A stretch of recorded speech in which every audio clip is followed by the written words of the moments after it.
Good morning, my Real News Media TV family. Thank you so much for tuning in this morning, and I'm wishing for everyone a wonderful and a productive day. And in the news this morning, elderly man found dead on St. Mary Bar step.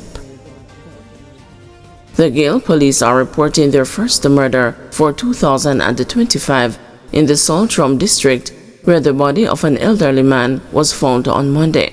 The deceased has been identified as 68-year-old Paul Lloyd of the same community. According to reports, around 12 a.m., Lloyd was seen lying on the steps of a closed bar in the Gale community. Checks were made and the man was found to be unresponsive with a wound to his head. The police were then summoned. A motive for the incident has not yet been established. However, investigations continue. Unauthorized use of Walmart Visa card lands a couple in court.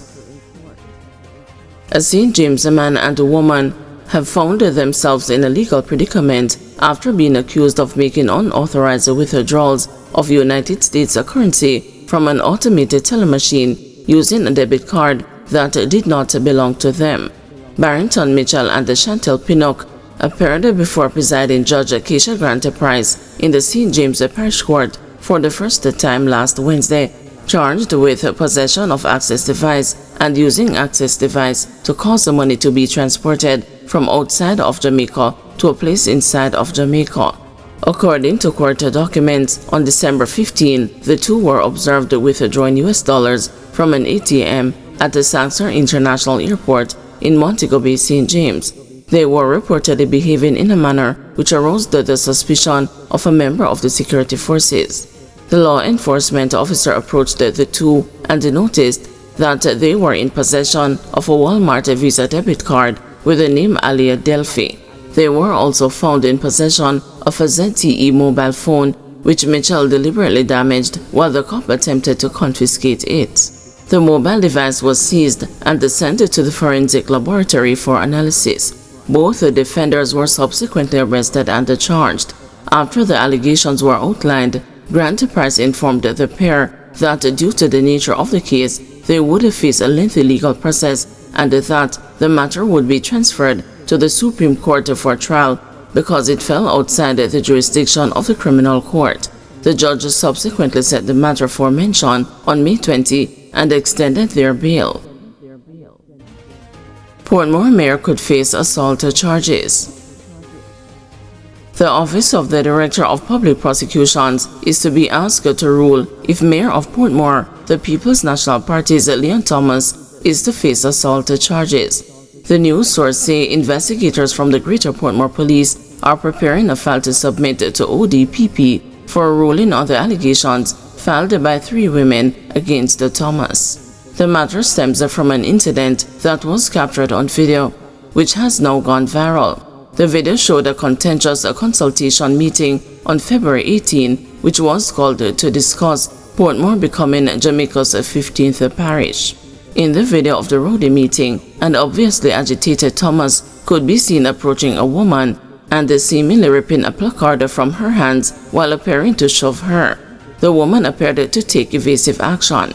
During his approach, Thomas also appeared to make contact with another woman who seemed to lose her balance.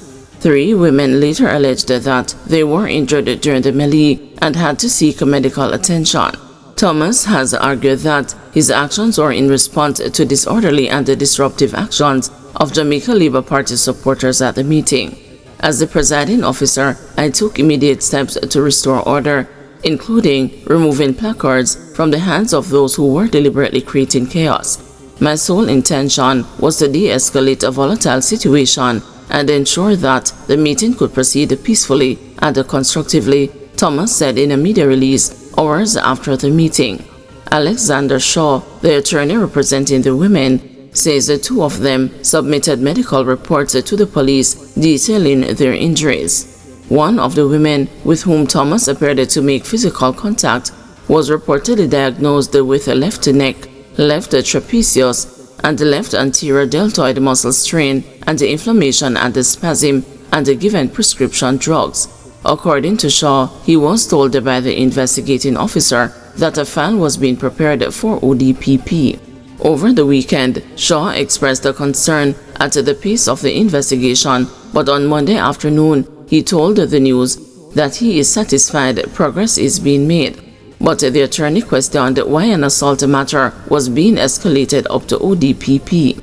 He argued that it may be because it involves a public official and expressed a concern this could result in a further delay. To the best of my knowledge, my clients have provided all the relevant information to activate the channels of justice. To date, I have not been advised of any further or necessary investigation.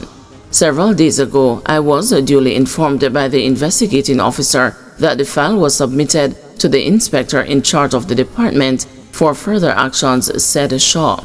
The St. Catharines South Police reportedly launched an investigation into the incident and collected several statements, including from 2 of the women who were seen on the video.